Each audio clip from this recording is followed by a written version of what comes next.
Sit on the radios. So I am Geoffrey Long. I am the Technical Director and Research Fellow here at the Annenberg Innovation Lab, which is one of the co-hosts of this evening's event. I am so proud and so pleased to be able to present this panel of my esteemed friends, compatriots, co-conspirators in some cases, to talk a little bit about other aspects of the last 15 years of where people have done some incredible things in pushing the boundaries of comics, and where we think the next 15 years are bound to go. So we put our bios on the backs of all of your programs, so hopefully you've had a chance to skim those in the teensy tiny little font that we squeeze them into. But really quickly, I've been here at the lab for about a year. I've been looking at how to tell stories with 3D printers, Oculus Rift, augmented reality, smart home, smart cities, things like that. Before that, I was at Microsoft for 3 years, where I had the pleasure of working on the Xbox One, Smart Glass, and most recently, the Rise digital comic that tied into the Rise video game that launched the Xbox One. And before that, I was at MIT with Henry for about 5 years. Let's just go down the panel real quick and do a couple of sentences like that for introduction for each of my guests. Sure. Check, check. Is this working? Cool. Yeah, we can hear you. Awesome. My name's Daniel Burwen. I did a little small comics project called Operation Ajax that some of you might have heard of as an interactive socio-political graphic novel for the iPad. We're actually getting it printed, ironically enough, which is great. So that'll be happening next year. And my background is traditionally in graphic design and video game development. And my name is Patrick Chappatte. You can call me Chappatte, it's easier. I come from a slightly different world. I'm not talking about Europe, though I come from Europe, but the world of editorial cartoons. I've been a cartoonist for, among others, the International New York Times, which used to be the International Herald Tribune. And on the side of that, I've been doing and exploring comics journalism. So that's another strange beast I can tell you about, a mix of different things. But I think a new perspective for comics and for journalism. Hi, I'm Joe LeFavi. I run a consultancy called Quixotic Transmedia. We specialize in brand and content strategy, where we work with brands and entertainment, film studios, TV networks, game publishers, print publishers, people who have IP that want to extend into multiple forms of media and they don't know how to do it. So we help them do it, and we teach them how comics and web and all these things connect to one another and how to integrate them and build content that then fosters communities around your brand, so that they're not these standalone little things, but they really do combine together into one cohesive story, experience, and consumer experience. And I work alongside a creative agency named PsyOp, which is really well known for their iconic broadcast TV campaigns and animation that they do in brand and entertainment space. So now I'm working with them to use all of their amazing tools to build even bigger and more robust campaigns for storytellers, big and small. I'm Kanalz with DC Entertainment. I've been with the company for about 10 years now. And starting in 2010, worked with Jim Lee and a small group at the company to bring us into the digital age. Also run Vertigo Comics as well with Shelley Bond. I'm Diana Williams. I'm with Lucasfilm. I've been there for about a year and about 18 months or so. Prior to that, I was an independent producer with my own company, Roller Coaster Entertainment. So the way I'm going to make this next little part work is I'm going to go down through the panel and ask them each a question about some of the lessons that they've learned, some of the scars that they've earned over their own misadventures. But I think we're all friends here. I believe that we've been sitting in this warm room long enough that we shouldn't stand on ceremony. If anybody wants to jump in and help echo or combat somebody else's answer as we go through, please just let's dogpile in on the conversation. Daniel. Geoffrey. So, Operation Ajax. It's a beautiful, beautiful piece of work. It's a fantastic experiment in how you might use comics to make I'm just going to come right out and say it, something that might seem on its surface as a kind of dull or strange piece of history that people might not otherwise know about. Why the iPad? Why did you choose to do it as an interactive comic, as this experiment? And what did you learn? Wow. Okay. So the succinct answer to that. So my background actually is not of writing or illustration. So when it comes to comics production, I'm not a core creator in that way. Like I said, my background before is in video game development, and having come from Activision on the 8th Tony Hawk game, I wanted to do something that I felt had social relevance after leaving that industry and becoming a teacher.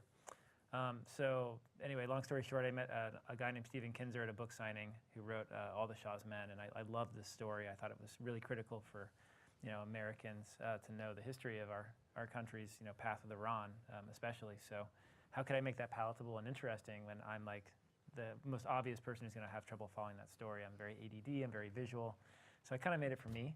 And it started out being a print book, actually. We're like, oh, great, a graphic novel. That's achievable. I can afford to do that with the resources I had.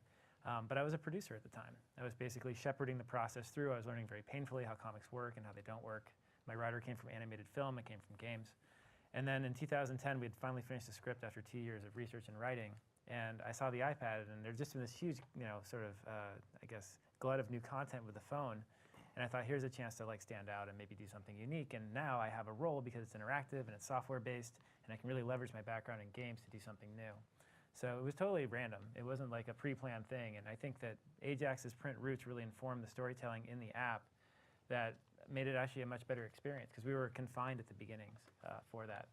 And now that we're going back and coming full circle with it and getting it published, which is really cool, it's also served us on that end. It actually was produced in print format, but in layers, and now we can repurpose the artwork. The what did you learn parts are a really long list. I don't know if you can ask something more specific. What did you learn about what the interactive element added to the educational experience? Well, I think one of the benefits of being on the iPad is it's essentially a bottomless pit of possibility. You can throw anything you want on there. It can play video, it can play full 3D graphics, it connects to the internet, it's got a keypad on it if you want it to. It's the most versatile piece of hardware I think we've ever had for media consumption and for media potentially expression as well. So suddenly we had all this research material that was embeddable in the story itself. I'm like, oh, these video clips we're grabbing screenshots from can actually become part of the narrative, and the declassified documents that we found don't have to occupy this precious page space at the back of the book. We can just integrate them into the story. And so I think it's, obviously I'm very proud of the animation and the sound and the techniques we use to try to keep it true to a reading experience but make it richer. But I think it's because it's the bonus material that we were able to add that really made it stand out, because you can't watch a video on a static book. It's like something that is truly unique to the iPad. And that's the stuff I'm the most proud of, is how we were able to do both of those things. Patrick, how does that align with what you've discovered in your experiments with bringing digital to editorial cartooning? Yeah, first let me say I was blown away by Operation Ajax, and I really, I had that feeling twice recently. One time with Vals with Bashir, the movie, which, and the second time with what you did over at the iPad. The first. The two experiments showed in an amazing way the power of cartoons. And I'm not very much into superheroes, but I believe in the power of cartoons and in the power they have in helping us tell news story, because I'm coming from that world. And I'm not really into comics. I don't do comics. Comics journalism, I don't know what it is exactly. It's a strange hybrid. So you have those two words, comics and journalism. To me, it doesn't, I'm not asking myself, am I doing comics? It's not comics, actually, because I'm coming from the world of the media. So the print media is the first venue for that. And there is you can't possibly have the pace and the rhythm of comics because you don't have the space. So it's more like a sort of editing of images and text. But still, it's very interesting, very powerful. I think it opens new avenues for comics writers. I was really amazed to see the power of cartoons in a documentary, and what Vals with Bashir opened up is a whole new field. You have a lot of documentary makers that are willing now to use cartoons, or that are looking at comics and thinking, hey, we could turn that comics into a film. And okay, it's a different medium, it's a film, but using the simplicity and the eloquence of cartoons, I think makes it very strong. And then, so I've worked in the print media with comics journalism. I've worked in books. I've worked on the web with those kind of slideshow where you click your way through the story and you have some animation. And I think it's very interesting. I actually like the panel after panel thing. And I did another experiment in animation, so for TV, and it was aired on TV. It's a 12-minute film.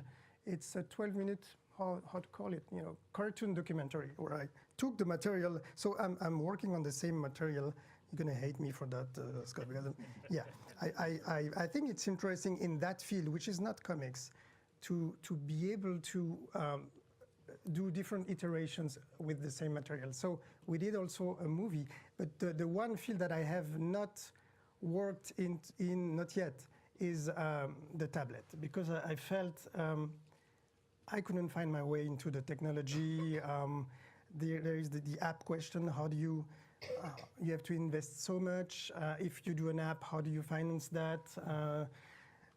I have the feeling it's kind of the dust still have to settle a little bit on that front. But what you did in tablet was for me a demonstration of what can be done. And I don't know, we could call it comics journalism, because what you're doing is I mean, it's like Persepolis, but it's a piece of history told through that genre, told through cartoons, and I think it's amazing. So there are a lot of new venues, a lot of new possibilities. I think we're just expanding the world of comics. It might not be totally pure comics, but it's really, I see a lot of possibilities. That's a great setup. Joe, we're in Hollywood, sort of. Yeah. And a lot of adjacent. Yes. I think the cinema building is officially Hollywood. The outpost of, yeah. Yeah, right. Yeah. So a lot of people view, and especially in this town, view comics frequently as rapid prototypes for films, right? Yeah. And the reasons are obvious. I mean, from a certain point of view, comics are basically storyboards, right? You put them all together, boom, boom, boom, boom, no problem. Suddenly you have Zack Snyder's Watchmen. And you guys did something completely different, which was you produced a graphic novel based on an old-timey radio drama known as Thrilling Adventure Hour. Yes. The hell? A lot of reasons for that. First of all, I've never looked at comics as superhero comics. Like, I was first exposed to comics because one of my friend's parents said, "You're too old for comics, here, throw away all your long boxes." So I took all of his X-Men and DC and I devoured it voraciously. But it really then got me into manga, and it got me into Watchmen, and it got me into all of these genres that for me, it wasn't about the idea these sequential art storytelling meant capes and cowls. It was just a certain way for me to experience a story. And so when I have always looked at comics, it was just, how does this particular story tell that experience? And how do they sculpt those characters? Even how they write their dialogue. And how does it fit within panels? How does it fit within those moment by moment, as you were saying? That really resonated with me. Because Thrilling Adventure Hour, it's a live theater performance that happens every month that's recorded as a podcast and circulated worldwide. And when you hear them, like first time I sat down and listened to them, I literally audibly exclaimed, "My God, this is a graphic novel." Because you hear their dialogue and it's right out of a page. Like you could see it planted bubble by bubble. And how they tell their stories and how serialized it is. And it really just fits so naturally within that medium. So as a story, I thought it worked great. But the other thing that was interesting about it is that radio drama, you have that visual in your head. Like that's the next step. You listen and you get lost in that world, but the visuals are all in the little mind screen. And so the opportunity to crystallize that vision and to contribute that to that brand and give it to the world, it was something that the fans really, really wanted. And because as an independent comic, it's really hard to break out in the industry. Like curation is really almost as important, if not more important than content these days, of how you get found and discovered, not just how well you're doing it. And the fact that they had an audience and they had trust, it was a brand people trusted, it all made sense. want to ask a follow-up question to Joe while I figure out how to apologize to Hank for that Zack Snyder's Watchmen crack. So, you kickstarted that son of a gun. I did. Would that have worked prior to Kickstarter, prior to having that, our current technologies, our current generation's access to the crowdfunding model? Honestly, I don't know. Kickstarter was pivotal for us. We literally raised almost $200,000 in 30 days. It was, at the time, the highest number an original graphic novel had ever earned on Kickstarter. And it was because we had direct access to fans. That we could literally, there are people, 350 people that show up every month to see that sold out show. There's 100,000 downloads every single month on that podcast. And if we just asked them, we pleaded them, we begged, hey, we want to do this. We think it's the natural evolution of this brand. We've been dreaming about doing this for years. Would you please let us do that? Because that would be our dream. That simple plea, that if enough of them said yes to that, they enabled us to reach our potential. And now the book is a great success. It was nominated for 3 awards this year. We just announced 2 ongoing series with Image. It was a web series. It's spawning out on the TV. Like, it's a real franchise now. And it all started from a comic book that was funded by the fans that were listening to a free podcast. All of it built on nothing but genuine fandom and that connection that you had with them, that trust that you built with them, so that you can go to them and say, we need your help in order to reach our potential. And they responded in droves and let us do that. And I think that that social contract that exists now in the community, that as a fan, you take ownership over the success of a brand, like I don't know if that really existed back in the day. Like, I think now people understand that a brand has to be carried in order to succeed long term. And so I think Kickstarter really is one of those torture, and Patreon's another one. Like, there really are enlisting fans and saying, if you want this to succeed and endure, it's your responsibility to help to make that happen. I think that is a very unique element of our generation. Hank, I'm sorry. I'm just going to say I'm sorry. Vertigo is my gateway drug into comics, so I wouldn't be here if it weren't for DC and Vertigo. Please come back. You guys are obviously one of the big juggernauts out in the field across all media. But one of the projects that you've got that fascinates me endlessly is the digital distribution model for a number of titles that came out of television. So things like Smallville or The Return of Batman Beyond. Can you talk a little bit about what going to digital, changes for accessibility of audiences, broadening of audiences, and what thinking you guys do about whether a title is released physically, digitally, or both?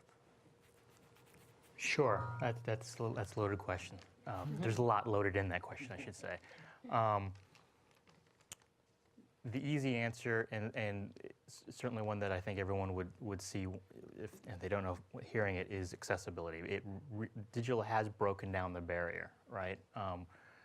Smallville is a terrific example that has a 10-year following in fandom, a very motivated and a very dedicated following from the TV series that is not given content after the show was done. So they can watch the show over and over. They can get online and talk about the shows with fellow fans.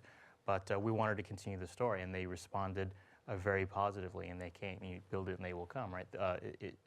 It brought a lot of new consumers to our world, and once they came, they stayed, which is the goal. That was very terrific. I was thinking throughout your presentation, I was like, yeah, right on, Scott. Yeah, right on. I so agree. And then you hit a couple of things where it's kind of like, oh no, I don't, because in our world it's a little different, right? But we're talking about lessons learned. You were talking about page being a portrait instead of landscape. We learned that lesson very early, and we decided to do Smallville in a landscape format. But then there are also harsh realities to our business, and we have a direct market that we need to service. We do need to generate revenue.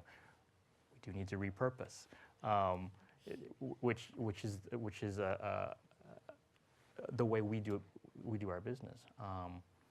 But accessibility is clearly it, and taking my DC and Vertigo hat off and talking about the digital format and everything that you guys accomplish, that's what this is the boom right now, is the accessibility. So creators have direct contact with their fans, and they can decide how they want that commerce between their fans to work.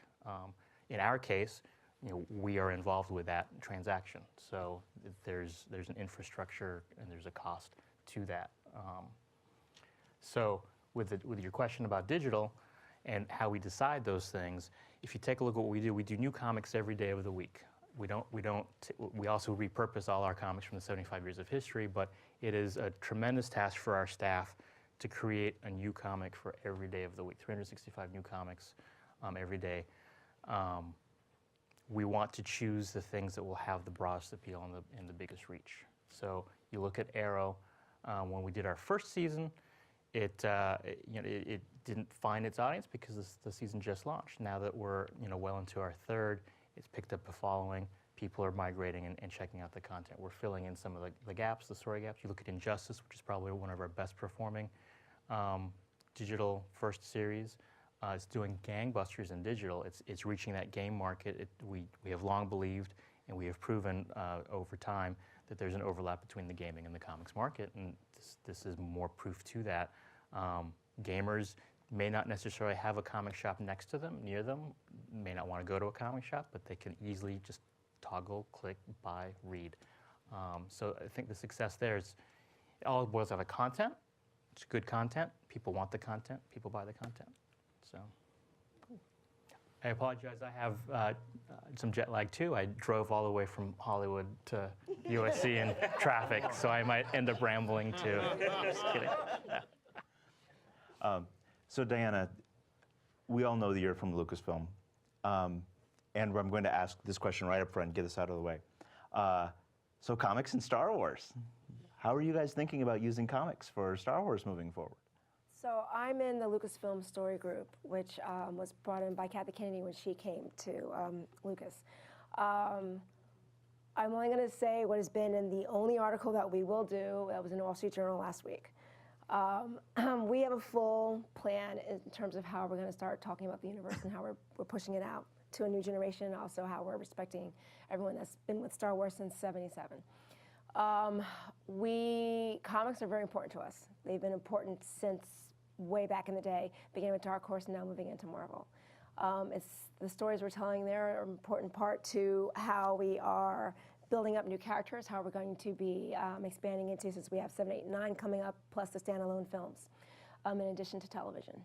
So it's integral to everything that we are doing. We also, everybody in the story group, we're all big comic book heads. I mean, I grew up a comic book fan, and we understand that we're not fans of people turning to comics and just throwing a story there. Like, every story deserves its own medium. You can't just put a story willy-nilly where you think it should go. Content is king, but it has to also be good content, and it has to serve the right platform. Be it, I'm very, like, my day-to-day is digital comic books and video games. That's my day-to-day. We're involved in the films. Everybody's involved with the films and television in terms of the development. But my day-to-day are those 3 platforms. And I'm always looking for, like, what is the right story? Sure, we have, games that have absolutely no story, but that's where I don't get into, it's not canonic, but it has to still be authentic to who my characters are, to what Star Wars, our philosophy, our pillars, everything. And we treat the comics the same way. And now that I've checked that geek box off, let's talk about your indie comics project. Yes. So you and I had a fascinating conversation earlier today about the wonderful lessons you're currently learning with your project, The Gatecrashers. Would you like to talk to us a little bit about that? Yeah. So I have been, for the last probably 3 years, developing a story world called The Gatecrashers. It just kind of started when I was in China and realized that you can't get into an ambulance without paying money. And I thought, this is really fascinating and very bizarre. And working with Zach Mortensen, the creator, we kind of came up with this world that's not so distant future, cyberpunk and feel, but kind of where we were starting to head. And we built it up based on things that were happening now. As soon as it kind of hit, it was due actually to the Sundance Lab. So when the New Media Sundance Lab first started, they had approached me about applying for it. Through whatever channels my project started to get around. And so we had a lot of offers from studios on it. I'm old, and I don't need the accolades of saying like, oh, I have a deal at XYZ studio. The deal wasn't good. Because just so you guys know, if you sell to a studio, they take all rights, which means that they may only focus on making the script for the film anywhere between 2 and 25 years, but you cannot build out any other platform. So therefore, you cannot make a comic book, you cannot explore mobile games, you probably can't even, if you already have a website, you probably can only continue to build out that website. You cannot do anything else. And that made no sense to me and the IP that we were building. My background is also film production. So I used to work for Jim Cameron. I know visual effects. I know how to put together a film. And I knew that the film that would be attached to my IP would have to start at the very least $70 million. $70 million is a lot of money for a brand new IP to come out. That's not including marketing. These are things that when you become old, you start to put together. So like the thrill of having a film done doesn't make sense if you don't have the audience to come and see the film, because then it becomes a flop and then you can't do anything else with it. This is why Grand Theft Auto will not sell to the studios to make a film, because they're making so much bank on video games. So in turning that down, I then had to start building out our own audience. So we built out our whole website. We started seeding there. We started seeding very short stories on Amazon that people started buying, which was shocking to me because we have certain keywords in there, and people really like cyberpunk and like new worlds and near-fi. Not quite sci-fi, but near-fi. And then we we had been tracking this one artist out of Australia. We asked him if he was interested. He came on board, started doing our art, and we came up with a graphic novel that we just launched at New York Comic Con. But we had first gone to New York Comic Con last year, just to kind of, it was our test market. We had some cash and we're like, let's get a table, let's put up some art, some big art, and just start to see what people think about it. We wanted to see, we've got a female lead, but she's not all boobalicious and running around in high heels, so like, how is that gonna play in the market? Are guys gonna like, there's a pervasive feeling that like, if girls like something guys want, this comes from 1926, I think. That's no longer the case, but that's still what you're facing. So we just want to see who's going to come to our table when we're no name, no artist. Like I don't throw around my Lucas name at all. So we were so shocked that like people love the art. They like the fact that we have souped up cars, like because I'm like a car fanatic, so we have these souped up biometric kind of cars that are the ambulance that these gate crashers, basically ambulance drivers are the only ones that can get through one part of the city to the other. So we said just tricks it. Like it harkened back to like the Warriors, which then brought in like an older crowd, older being my age, crowd to the table. And so that was like our test market, just to see what was working, what wasn't working. Being a big fan of sci-fi, I always realized that like every sci-fi film always, if there's a child in the film, they were like being dragged through the world, and we never knew anything about it. Like when I watched Blade Runner, and I love Blade Runner, but I'm like, do people go grocery shopping? Are there concerts? Are there schools? Like I'm always interested in what's not happening on the screen.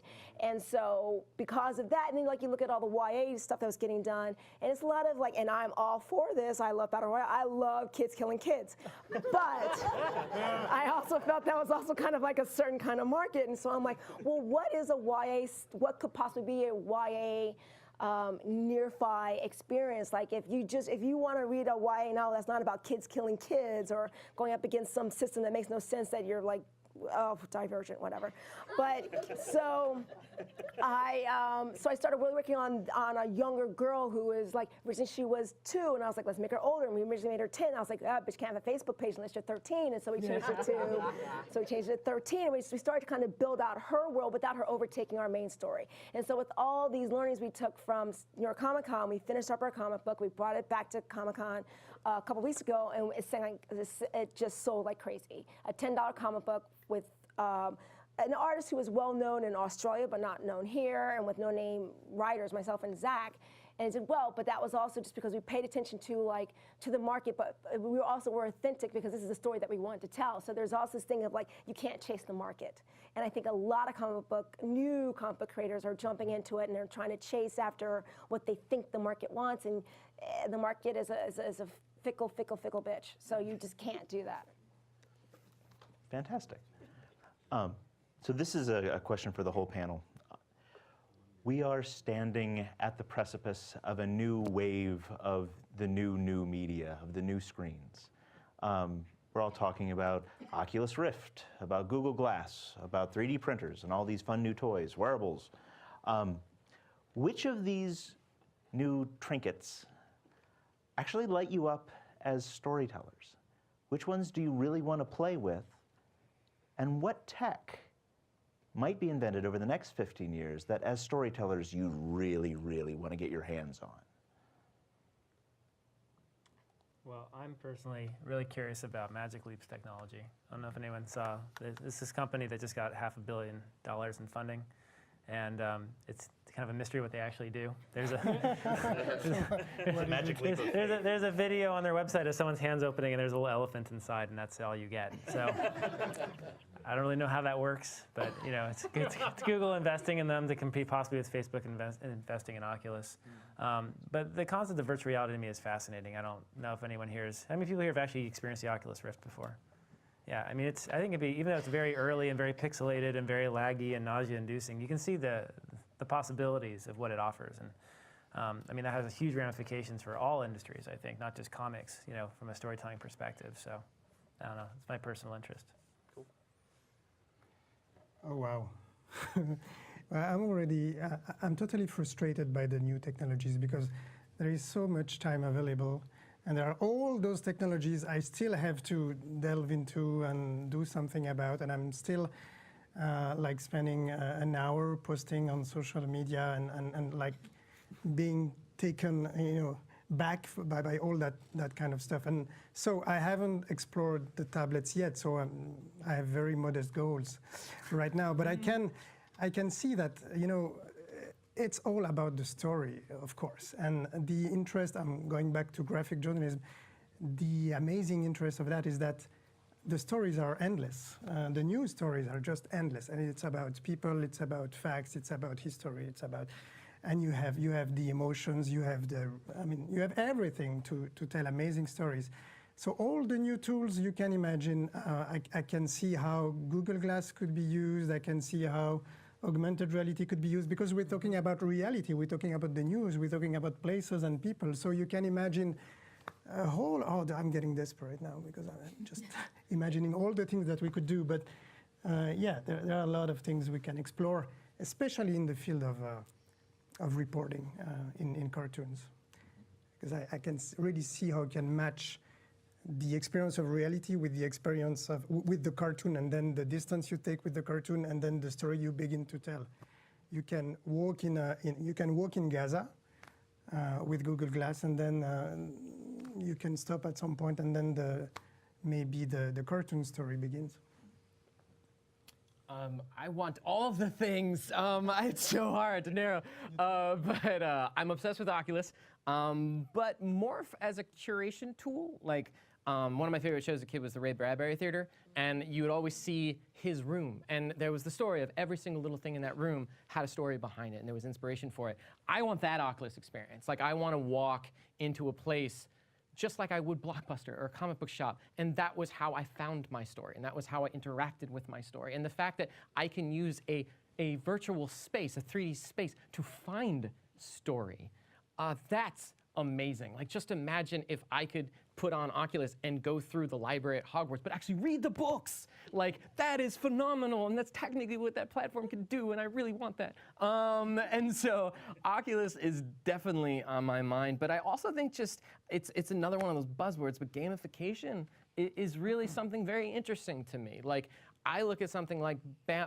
Banner Saga, or I look at something like, you know, Sierra Online's old games like King's Quest or Gabriel Knight, and like, you know, like the idea that I'm looking at static imagery moment by moment, but I get to make a decision on what happens, and I'm impacting that story. And every single time, every single person has something unique, customized to them, and I get to really influence and shape that world. That is so fascinating to me. And I think it's just like tabletop gaming and, you know, being a Dungeons & Dragons freak, but like I feel like there's a possibility there for having these bottomless portals where so much can happen, and use that to explore different forms of storytelling and really open up the scope and say when I dive in and when I don't, when I interact, when I'm a participant and when I'm an observer. Like, the definition of what that experience and interaction is changing, and I'm thrilled to be at the forefront of it. I'd echo the same things as far as any tech that engages and creates, well, saying stickiness, but in this term, like engages and keeps you in. Yeah. And then allows you to have discoverability and all done on a personalized basis, so that your experience is completely different than my experience, even though we entered at the same point, you know? Again, it always boils down to the content. And the more bells and whistles you put on things, the less it's like a comic. You know, you put the motion and sound effects, the voiceover, then it's not a comic book.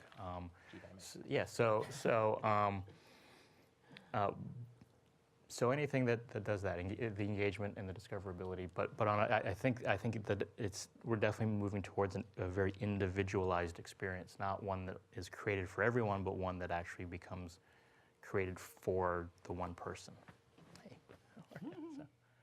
It's interesting because I think what we're all poking on is everything's becoming more immersive. As a content creator, that scares me, because then I think, how much content do I have to create? Like, how far can we go? Like, open world is, in terms of games, is only so far. But you know, they have millions and millions and millions of dollars to make those worlds, so you can continue to go and just do what you want. But in terms of linear content, how do we watch and go up and down in there? And I mean, as exciting as all this stuff is, I'm very involved with Oculus and Morpheus and all of those, like, I don't know what is going to be consumer facing, because it's all fine and dandy for us to come up with what's going to be on there, but if it comes out at $300, that's a gaming device. So then where's my story market? So I mean, I'm taking a very, I'm hesitant right now in terms of a lot of the tech, because the thing that I'm more worried about right now is what are we doing to actually build the market that's going to come to that content? So as much as I love comic books, I don't know what we're doing to build a new market of readers for comic books. We have lost the boys are playing video games. We don't respect the girls, and so we're not making anything for them. So we're doing nothing to build a comic book or reading audience. And so if we were even to come up with the tech for comics right now, then I'm like, well, still, who is going to come to it? We're going to be dead at a certain point. So this is where I'm kind of looking at things like and also there's so much stuff out there. I mean, Kickstarter had to start doing curations because people were like, I can't find anything, don't, and I feel like people are starting to say, don't make me do so much work anymore. So if we do come up with all these different types of ways to look at comics on the pad and pinch, poke, go in, do this, do that, do people want to do that? These are the questions I'm asking. Like, do you want to do all this stuff, or do you just want to read a great story? I think you're hinting at something, which is, where do you draw the line between novelty and value? Right. And these sort of things. Yeah. And I think the problem with any sort of new piece of technology is that it kind of starts out as a gimmick, because it's coming out of a lab, or it's freshly introduced to a market, and there isn't a best practices around it. There isn't a culture to embrace it and use it correctly. You guys remember when Flash came out on the web and everyone had like Flash intros to their websites, and you're like, oh my God. And after a while you're like, no, I just want to do it. Where's 66%, loading 76%. Where's the skip button? I just need to, I don't care. And so, I mean, that's, there's like now best practices to the web, because it evolved over 25 years, right? Yeah. And, new screens come out, like a mobile phone, and suddenly we're like, oh, geez, it doesn't really translate. So here's, responsive design now, and there's new practices invented. But, it takes a while for these things to kind of settle in and find their place. So I think the problem now is that we have so much new stuff coming out all the time, and we don't really get a chance to like just pause for a minute and be like, okay, wait, let me just work with this for a couple of years and experiment and figure out what is valuable here. I made my living for a couple of years making those crappy little Flash banner things, and I apologize, mea culpa, mea culpa. But whenever I was dealing with my clients, I had that little John Hammond in the back of my head from Jurassic Park saying, you never stop to think if you should. Dr. Ian Malcolm. Malcolm, yes, it was Malcolm. Yes. Sorry. He's like one of my heroes.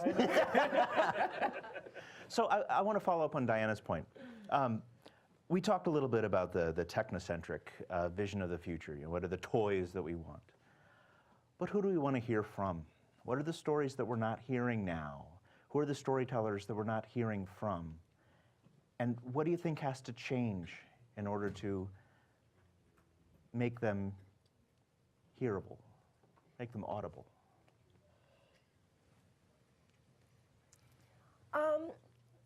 That's a toughie. I'll bring up an example. This is, again, I'm just going to age myself. So back in the day when you would make documentaries, it was because it was a story that needed to be told. People didn't know about something. And then came along YouTube, and I could put in a noun and a verb, and it would be there. And so then when I would be approached about would I produce XYZ documentary, I would say, well, why? And like, well, it's a story that must be told. No one knows about this. And I was like, bullshit. That's not true. You have a perspective on this story, but you haven't told me why this should be a documentary. Why? So, I mean, there's always these steps. So why should it be a documentary? Why should we make it? Why should someone pay to make it? Why should someone pay to distribute it? And then why should someone pay to come see it? And this is like a whole ecosystem that I'm not trying to say that money rules, but it's about what is the behavior of the person coming to it. And I think as content creators, we have that same issue. And so when I look at what's being made, I ask, well, who is your audience? And I'm not asking from a pure monetization point of view, but I'm asking for the whole point I thought of why we become filmmakers or writers or artists or anything is that you feel like you have a voice and you want other people to hear and appreciate it for a moment. And if you're just making it for yourself, then I don't understand then why you're bothering in some ways, because there's someone else that has to come and pay for it. So, you know, this is my long-winded answer of saying that I'm not sure how to start to build up a new audience or a new audience of content creators, of storytellers. I mean, like, I feel like journalism, everything is starting to, there's an art that's starting to be lost. People don't speak in full sentences, they don't speak in full words. It is amazing to me, everything that I read, I'm like, so no one else edited this. No one else thought to say, hey, you don't have a couple articles here. Do people know that the and are actually articles? Like, I just don't know what's going on anymore. And I sound like, you know, you kids go off my lawn and wear my black socks, but I do feel like it's just, you know, yeah, why is it always on the porch with black socks? What is the black sock thing? I don't understand. I'm like all self-conscious. So I just don't know where we're going to be pulling these new storytellers from, because they're all so, the people I keep running to, they're all so hip and so like they're so interested just in more of the cool of it and not the core of it. Can I jump in? Like, I love webcomics right now. I'm obsessed with them because they're telling different types of genre of stories. Like, I was really responding to manga when I was a kid because you could read a golf or basketball manga. You could read Fruits Basket, which, if anyone doesn't know the story, the log line literally is, if one of these boys in this family happens to be hugged by the female persuasion, they would change in a puff of smoke into one of the animals from the Chinese zodiac. And this is one of the most longest standing, revered franchises ever. And it's amazing. And there are stories with Nana about just like, you know, a groupie of a rock band. And, you know, like School Rumble about just, you know, high school loves and broken hearts and unrequited relationships and fascinations. And these are the stories that happen commonplace every day on these pages. But when I was in Detroit, and I only had my one comic book shop, and 90% of it was the constipated males going, I hate everything. It didn't connect with me as much as I wanted. And so I still read them, but when I started to find things like webcomics and indie comics, and they were telling those kind of stories, suddenly the James Cameron kind of stories were there. Suddenly, the Say Anythings of the world were there. Suddenly, all of those stories that I loved in other facets of media were now in the kind of storytelling that I liked the most. And I think that's the exciting thing. It's this access to all of these storytellers now flooding into the market to their kind of comic. And I think just the big challenge, the big opportunity is finding a way to make them monetize that ugly yet necessary word of making that a sustainable life and a sustainable business. So it's not just the big comic machines funneling out, you know, comic, and they do great work, and I like them, and they perform, but, you know, how do we make these little voices talk just as loud? And I think that's the big opportunity right now, because then the diversity of what is available, we're not just saying you're a comic fan because you like X, Y, and Z, you're a comic fan because you just like great story, you know? I think you're talking about the democratization of media publishing at large. Yeah, comics is obviously a great example, and then of course YouTube made video possible, and now it's like there's just so much out there. How do you make it sustainable for people who really want to make this their living? Yeah. So I don't have an answer to that. I think we're all kind of trying to figure out how to do that.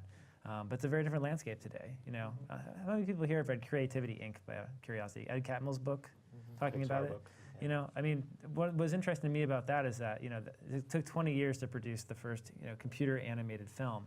And in 1994, there was a content market waiting to reward an excellent film, whether it was computer generated or not.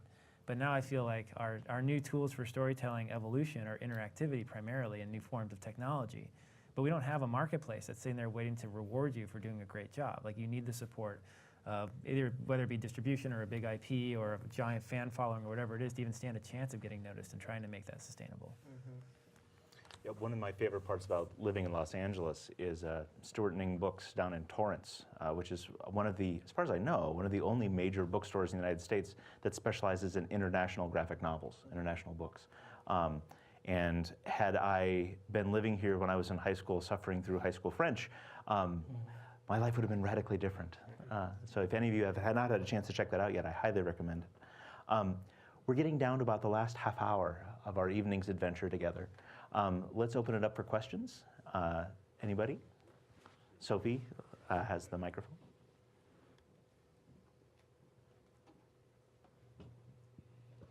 I probably misunderstood something that many of you said on the panel.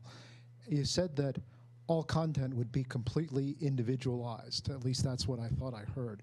And that seems to me to be some sort of solipsistic hell that we're headed toward, you know.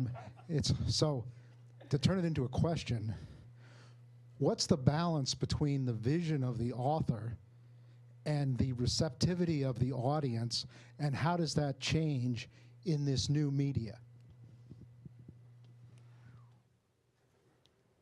Well, I think it's a similar question to asking what is the right balance between words and pictures and comics. So the distinction will, or the level of balance will be different based on every kind of art form, or every work of art. Back at Microsoft Studios, you know, we had these kind of conversations all the time. I mean, do people want, you know, thoroughly scripted, you know, wholly linear, you know, gaming experiences like Final Fantasy 13, 14? Or do they want more open world adventures, you know, something that is, you know, completely make it up as you go, something like Minecraft? And the answer is yes. And it depends on who you are. Yeah, like, you know, like I love role-playing games, particularly ones like tabletop, like Pathfinder, Dungeons and Dragons, because the exchange of sculpting a story together, that communal experience, and not knowing where it goes, like, that's an exchange so organic and positive and wonderful for me that is a kind of story that I respond to. It doesn't have to be every type of story. It doesn't have to be every kind of storyteller. But, you know, there are times I just want to sit down with a book and just shut up and disappear from the world, and that's the best thing ever. But I think just the opportunity that exists now, that we can use emerging tech and these great platforms and the direct access we have with fans and readers to give them that option to take a participatory role in what happens within that world, to make it more personal to them. I think particularly when you're talking about stickiness, like the idea that they actually influence that world. Like, when I was playing Wing Commander as a kid and I didn't play a level right and a character died and he was gone and there was a funeral for him, my mind was blown. Like, oh my God, I missed that shot and he died and it's my fault. And like, but I loved that game series for the rest of my life because I had a responsible role in that. And so I think that that's just an opportunity to really just build those relationships with fans, to see what they want and then just give it to them. What's interesting about that is that that's a game. So for linear content, when you bring on an author or a director or anyone and you have them creating a story from A, B, C, D, how much influence can you actually hand over to someone? Because at a certain point, especially if you're coming to it from a gamer point of view and then you come into a story, and if you're told, well, you can actually influence this, you actually cannot. Right. Because the ending is the ending. The story is the story, the plot points are the plot points. So then at what point does that become a bait and switch for the user, reader, however you want to call them, or are we not satisfying them to a certain point? I feel like these are going to be the issues that we're going to start facing more and more as a user, as we start to give them more agency you know, I'm not sure who's starting to take more advantage of who at a certain point, because if I'm creating a story, I'm like, this is a story I want you to experience. However, where can I leave enough room so that you do feel like the story becomes yours? Right. Well, I think that, I mean, I like to use The Walking Dead as an example because it's basically, it is an on-rails experience, but it's very good at masquerading as not being that. And, you know, at the end of it, I mean, the first season was an incredibly emotional experience for me, and I find that's very rare in video games, that I actually feel that. And it's because it was, I think, a story first and a video game second, and it found a really great balance of, like, giving me a sense of agency, but still very much being crafted and being linear. Yeah. I think that's a fantastic example. They did a great job with Wolf Among Us as well. So, and that's a great example too of the hybridization of the areas. But and it looks very comic booky, but it plays very game-like, but it reads very linear. But you still have your choices. Yeah, and, you have a feeling it was written for you. There was intelligent design here, and so like it has that real sense to it. There's an orchestration there. So how are you repurposing that back into a comic come the beginning of 2015? Well, yeah, so second week of December, we're actually launching the comic. We've got so sadly, we are all very sad that Fables, the regular series, is coming to an end with issue 150, which is probably one of our longest running series for Vertigo. Hellblazer as well. But since Bill was very involved with the game, and then he'll be very involved. He's not writing the comic book adaptation, but we're working with Matt Sturgis, and we're working with Bill to do the right thing, and it'll be an interesting. It's a big difference because we are kind of taking what gave you a lot of choice and interactivity, and then saying. And this is the through line story now. So I think it's gonna be, and we're gonna take a couple right and left turns that you're not gonna expect, so that we can keep you on your toes, keep it fresh. Because like if you've already done the story, so we want to kind of do throw in a couple curveballs in there. As all media become digital and they all become connected through the cloud, and the system knows that the interactive media system, the entire media ecosystem knows what you've experienced and what you haven't. I think that these vast transmedia franchises and things begin to inherit more and more characteristics of classic storytellers, where you would have a live storyteller telling you the adventure or the romance between these people, and he's constantly monitoring your emotional reactions. It's like in The Princess Bride, right? Is this a kissing book? And you dial down the romance, and you dial up the sword fighting. And I think what we're going to start seeing are these. And it sounds like an oxymoron, but I swear it's true. This kind of passive interactive experience, where the system is interactive insofar as it's modifying itself to your particular tastes, and it's changing little things up as you're moving through to customize itself to you. But you are in no way, shape, or form disrupted out of your flow of the storytelling experience by having the system suddenly pop up, with a little clippy on the bottom that says, "It sounds like you're reading a story. Which way do you want to go? Kill the dragon or smooch the princess?" I think that that will start being some really interesting opportunities for storytellers to start thinking about connected storytelling networks of options, like side quests and things being turned on and off. Yeah. Jay? Oh, sorry.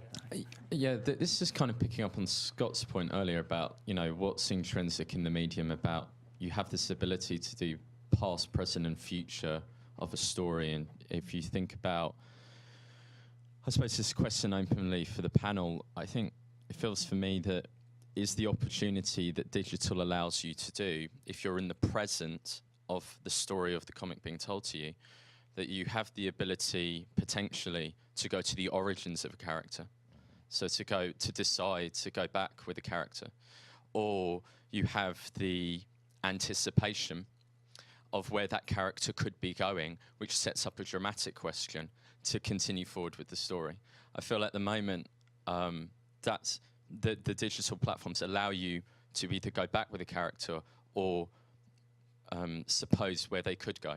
And I was wondering what you think technology could allow you to do that, or if it could help with that. I think the short answer is yes. I think the greater question is what design makes that valuable or natural feeling. And what's compelling it? Yeah, What's exactly. compelling the person to want to do that?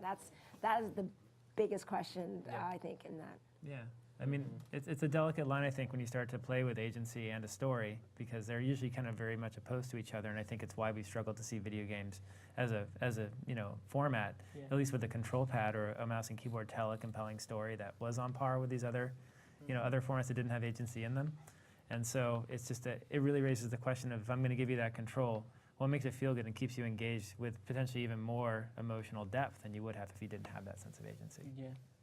Yeah, for some reason, like, the old horror movies that I used to watch as a kid, like, since I was watching this TV screen, but when it got scary, I could go like this and, like, just kind of see, like, some knees running around, and, like, I can handle the scary part, and then we will pass that 30 seconds, and then I can get back to the story I can feasibly swallow. And, like, is that what digital can do for storytelling if we're smart about the user design? Like, if I don't want to have this gruesome, horrific experience because that's not for me, but I really like the character development of Walking Dead. Like, can I use technology to have that kind of experience and customize the way that I interact with that world and that story visually and narratively because of what technology enables me to do? I think that's an interesting question. I think the Phantom Edit proves that was a viable option. You guys know the Phantom Edit where they cut Jar Jar out of the entire episodes 1? Yeah. I don't know, guys. I'm staying mute here because I'm going to stay stupid, very old-fashioned things. But I don't really follow you on all these.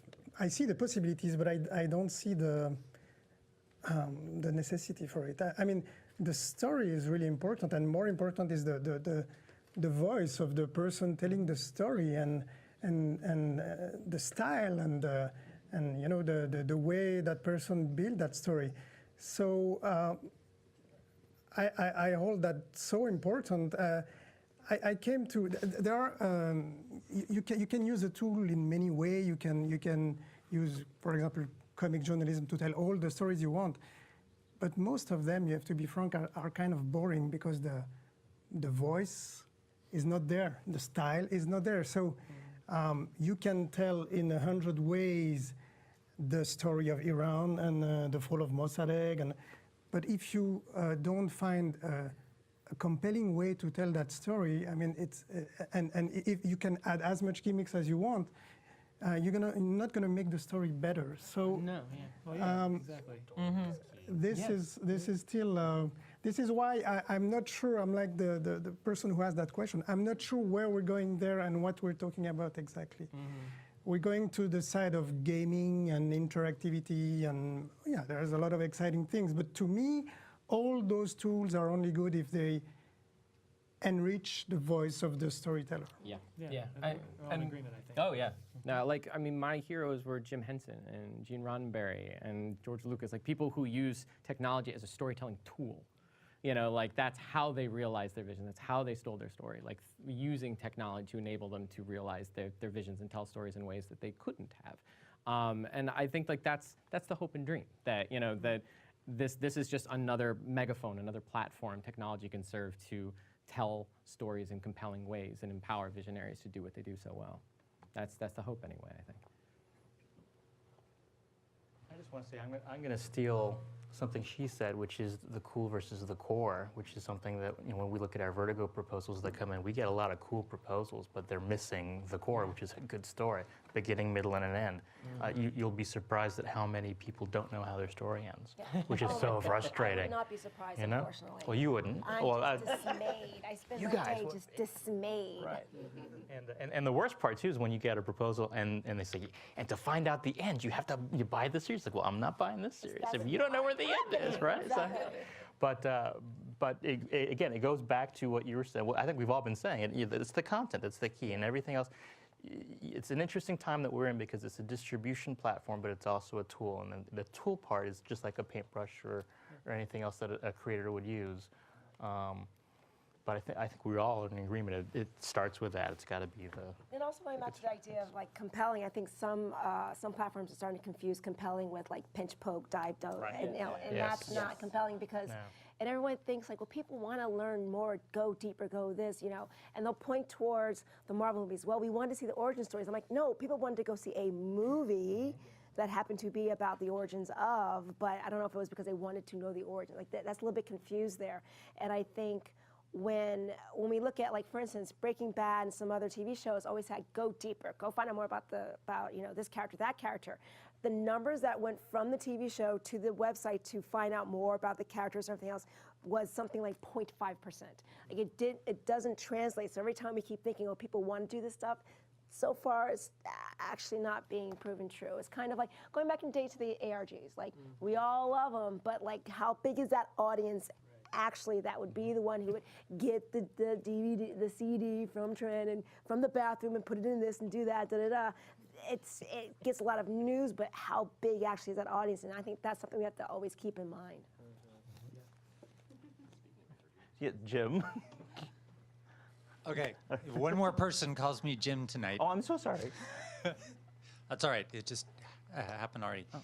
So, as the guy who wrote the text on the flash drive in the bathroom at Trent's concert, I know very much what you speak. Part of that, going back to the question that was asked up there about the solipsistic hell, one of the things that, which I'm very sympathetic to because I started as a novelist, so I like having complete and absolute control. By the way, novels have an amazing technology called skimming, which allows the reader to precisely control exactly what they want. You can also reread. It's actually a huge advantage over films where you just have to sit there and take it. One of the things about ARGs, since you bring them up, and for my sins, I know a lot about them, is the way those are constructed is the story, and the audience has agency in the way that they collect. They have agency in their role as reader rather than also, there are 9 million tricks for creating faux agency inside the world, but I think it's one of the things that we will see increasingly going forward is people having agency outside the fiction. I think you can usually perform a very fast thought experiment with an audience like this when you're talking about choosing adventures as storytelling by asking how many people have a choose your own adventure book at home and when was the last time they read it.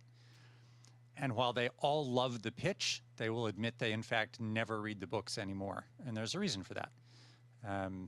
So giving people an agency and giving the other thing that we haven't talked about that I'm interested to hear about is the other defining concept of this age of the world technologically is not so much in how we deliver the stories, but in how audiences consume them.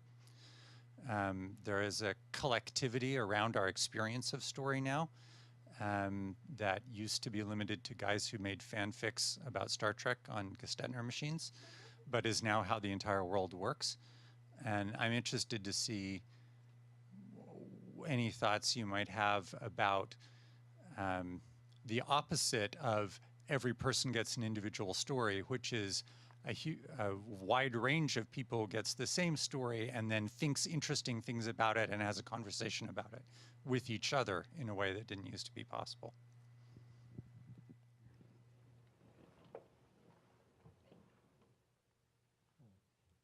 Joe, talk about community. Yeah, I think honestly, like, you know, I've been harping for a while now on just the idea that curation is massively important. And I think that to see something like what happened with Thrilling Adventure Hour, or to work on Fraggle Rock at the Jim Henson Company and seeing what a comic book can do to spark this powder keg of fandom, and have people, just because that book existed, spark a dialogue to say, do you care about this and why? And make it real again, and have people connect again. And then having something like comics have this natural ecosystem of communication and all of these conventions and this 24-hour news cycle. Like, it is so much about not just the consuming of comics, but the conversation of comics, you know, and the sharing of comics. Like, I think that really is a part of the experience. And so, like, I feel like when we've been thinking about the future of comics, like, it is so much about not just what you create and what that content is, but what it does and how it impacts a community and how it really plays a role in mobilizing people around an idea and getting them wedded within a world, linear or nonlinear, and having them invest in this thing and grow with it and contribute ideas to it.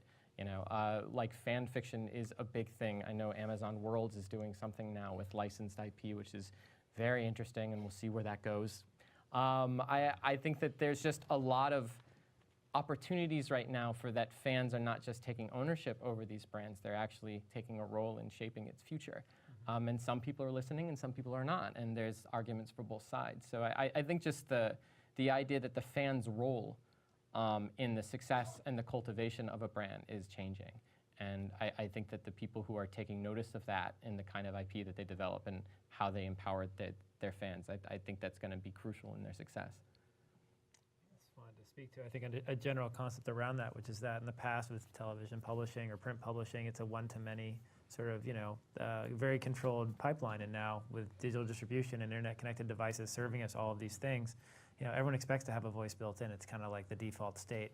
And I think once it tips from sort of all media that it's in that sort of world, as writers and creators from the ground up, we can start to build that participation in at a core story level that just hasn't been really possible or considered before. Yeah. Thank you, Sean. I apologize. I'm also jet lagged. I came in here from the Annenberg building. Yes. Hi. Okay. As you're talking about stories getting more customizable and interactive, is there a danger, or are we sacrificing the power of comic books and other storytelling media to teach us things about empathy and kindness? If I have this option to maybe I can romance this gay character and experience that, but I decide not to and I go after the girl with the big boobs, I mean, are we losing some of those experiences if stories become more and more interactive? I would say that actually the opposite is true. That interactivity and the ability to walk in another character's shoes actually allows the medium inherently to allow for empathy in ways that no other medium really does. First-person text in novels is fantastic for getting inside of somebody's head, but it may not necessarily embody what it feels like to move with that person's body. There have been a number of experiments that have been done with slowing down a character's run speed in order to simulate moving with a handicap, for example. The best zombie game that I've ever played was a mod that we did back at Gambit, the Singapore MIT Gambit Game Lab, to Halo, where we played a game where you cranked up the health and cranked down the speed, and you basically ran around and played tag, and anybody that you tagged also became that, and everybody else had to avoid it, and it was a zombie game. Couldn't be killed. Just couldn't move very fast. That's what it felt like to be a zombie. And I was like, oh, for the first time, I kind of understand zombies. Guys? Empathy with zombies. Empathy with zombies. Right.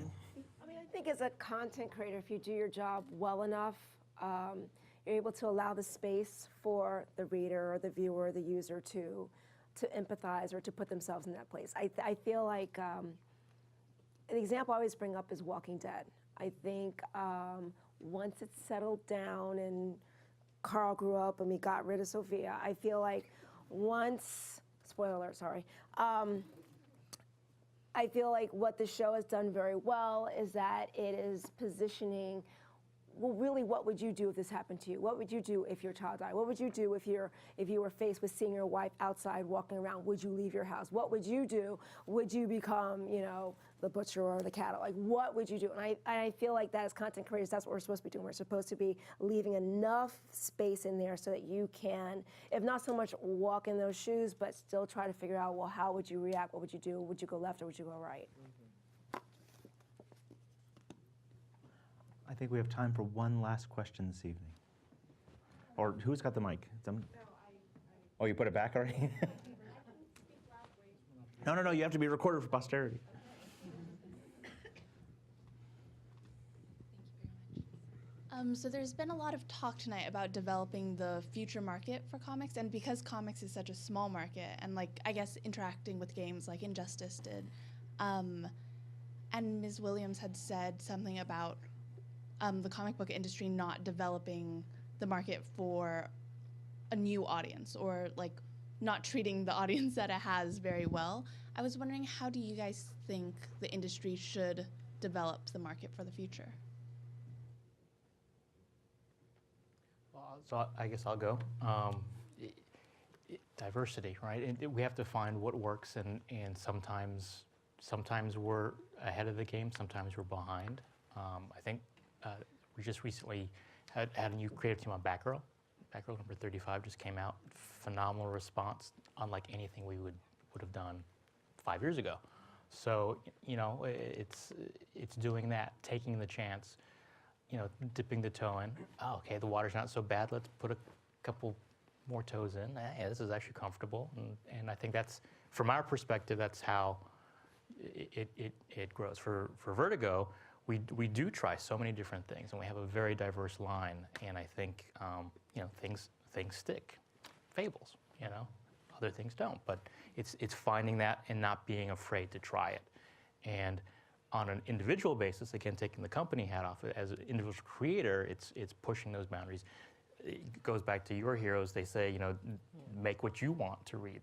Then those are the ones that will resonate with other people. If you're creating something, if you're chasing the zeitgeist, you're never going to catch it. But if you just create something that is core to what the story you want to tell, then that, in theory, if you do it well, will resonate and people will respond to it, and then you grow from there. So I'm not sure if I answered the question, but that's my answer. I think when we are looking at bringing up Persepolis and some other comic books, graphic novels, if we can start to find a bit more respect for the medium, they would be in more schools, and that's one way to also start getting new readers. And also the broadening out. So there are so many genres, what Fantagraphics does and other comic book companies, they're putting out different types of stories, different types of genre that are not, actually I won't say capes and cowls, I'll say capes and scowls. I think that's one way. I mean, the reason how I got into comic books is that my mom used to volunteer at the library, and she would come, and we would go there, and she would sit me down, and she introduced Batman to me. That was how I got into comic books at 5. Coolest mom ever. So she was rocking. Right? I mean, oh my God. Yeah. I mean, so many libraries now don't get comic books because the companies aren't sending to them because it's a lost leader. So I think that's a big miss. But there's also the assumption that do people still go to libraries? I don't know. Once again, I'm old. I don't know. But I think that we just need to figure out a way to start getting people into reading. And, there was a thought, could it be, if people are reading comics, since the whole idea is the pass back. So the iPad is a pass back. You give it back to your kids in the back seat, and they're supposed to be reading. So, but you have them instead, they're playing games. They're actually not reading. So is there a way to start to build them up there? I don't know. I mean, that's what I start to look towards and just try to figure out. I just have sent a crap ton of comic books to my niece, because I want her reading comic books. I want her reading the wide area of comic books, but she has an aunt that's a geek, so I don't, that's not around everywhere else. I think one of the challenges we face is just sort of insurmountable in certain ways is the cultural framing of how the format's viewed in our country. If you go to France, it's held up and celebrated, and everyone kind of reads these beautiful celebrated forms, and it's a mainstream thing, and you see a huge variety of content that's read there. But here in the States, I mean, it seems like the Fantagraphics, as much as I love it, it's it's indie. It's really, yeah, exactly. It's a shame. Yeah, exactly. Yeah. But that is a very specialized. I mean, that's like saying that everyone that goes to Lincoln Theater, Lincoln Square, that's the whole audience. I mean, and I've got friends that got in the car. That's awesome, but that is not the mass audience, and that's who I want to get to, because I want them reading. Because it's like the people who listen to NPR. Yeah, they're gonna buy organic fruit. I mean, that is you can check off the boxes. That's a certain box, but in as much as I love Allison, does everybody know about her? I can't say that, and so we should say that the all ages revolution, that's a mass market phenomenon. Yeah. that sells in the millions, and, Yep. and often considerably outsells what's coming out of the superhero houses. So Big time. Yeah, the Raina Telgemeier and Kazu Kibuishi and Ben Heckey and Vera Brosgol and the rest, Hope Larson. They're moving significant numbers and probably catching more eyeballs. There's also an appreciation for not only the written word, but also start to get an appreciation for the different types of art out there as well. Very much so.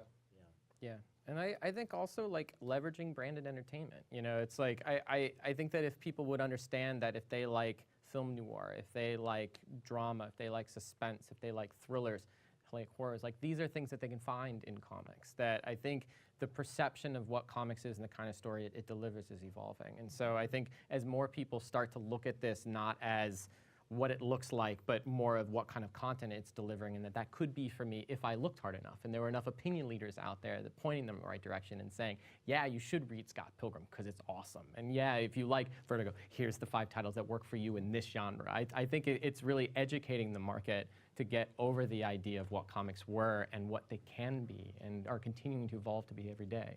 Yeah, I think the phenomenon you have in France is that not only are comics, graphic novels, and a part of the good education of anybody. Of course, you need to have Hergé and Marianne Satrapi and Bilal and all of them, and the latest ones in your library to look, acceptable. But also, not only also the prices of originals are selling like crazy now. It's really becoming in the art market something really huge. But also you have the movies going to the comics or graphic novel authors, and you have more and more of them becoming directors, Satrapi, Johan Sfar, and so it's really taken very seriously, and I want to believe that the fact that now the media are getting interested in that genre is also another proof that it's being taken seriously, and it's expanding the basis of, we're not just in the world of comics anymore, we're in the world of movies, news, and everything. I do believe that it's changing. Yes, it's not like it is in France or Japan, and it probably never will be, just if you take a look at what each of those countries as their collective output. Ours is very unique, but it is, I think, has been turning for the positive. I mean, I love our comic fandom. In the very same day, I hate our comic fandom. But at its core, I net out loving it more than anything else. Mm-hmm. And if you compare what it's like, so I started reading mid-'70s.